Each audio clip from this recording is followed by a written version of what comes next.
پیارے بچوں، آج کی کہانی ہے ایک گاؤں میں رہنے والے ایک بوڑھے کسان اور اس کے 4 بیٹوں کی۔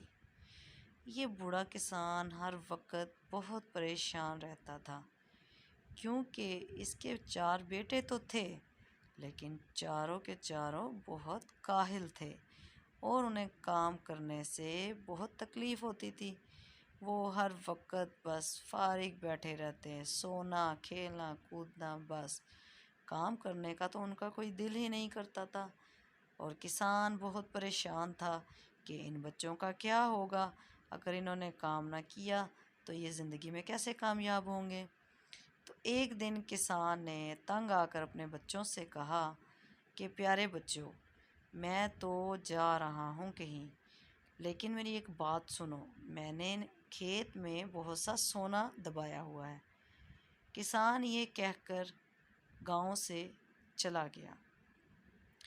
تو اب کسان کے جانے کے بعد اس کے بچوں نے آپس میں مل کر سوچا کہ ہمارے باپ نے وہاں پر کیا دبایا ہوا ہے، چلو ہم سب مل کر کھیت کو کھودتے ہیں اور سارے کا سارا سونا نکال لیتے ہیں۔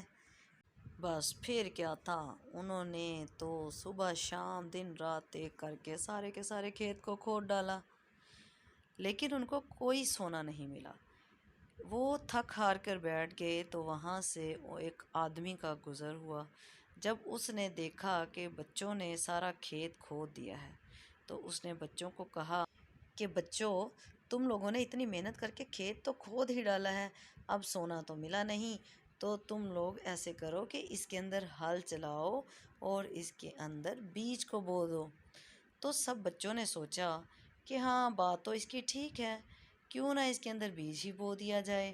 بس پھر انہوں نے مل جل کے اس کے اندر ہل چلایا، بیج لگایا اور پھر بیج لگانے کے بعد اپنے کھیت کو پانی دیا اور خوب اچھے طریقے سے کھیت کو سیراب کر دیا۔ اب پھر ان کی محنت رنگ لائی اور سرسبز فصل کے ساتھ سارے کا سارا کھیت بھر گیا۔ اپنی محنت کو یوں رنگ لاتے دیکھ کر سب بچوں کو بہت خوشی ہوئی اور انہیں احساس بھی نہیں ہوا کہ انہوں نے اتنی محنت کی۔ سب لڑکے بہت خوش تھے کہ ان کی محنت رنگ لے آئی۔ وہ روزانہ اپنے باغ کو دیکھنے جاتے اور دیکھ دیکھ کر خوش ہوتے۔ انہیں اس بات کی بھی بہت خوشی تھی کہ جب ان کا باپ واپس آئے گا تو وہ اس فصل کو دیکھ کے کتنا خوش ہوگا۔ بس پھر کچھ دنوں کے بعد اس کا باپ واپس آیا تو اس نے جب یہ فصل دیکھی تو اس کی خوشی کی حد نہ رہی کہ یہ کیا، اس کا کھیت اس طرح سے سرسبز فصل کے ساتھ لہلہا رہا تھا۔ اس نے اپنے بچوں کو بہت سارا پیار کیا اور ان کی بہت ساری تعریف کی۔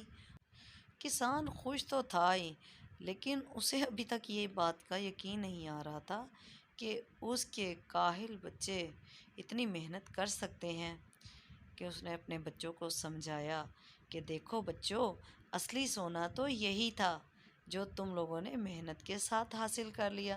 اگر تم محنت نہیں کرو گے تو کبھی کامیاب نہیں ہوگے، لیکن اگر تم محنت کرو گے تو زندگی میں ہر جگہ پر کامیاب ہو جاؤ گے۔ اب بچوں کو اپنے باپ کی بات بہت اچھے طرح سے سمجھ آ گئی تھی۔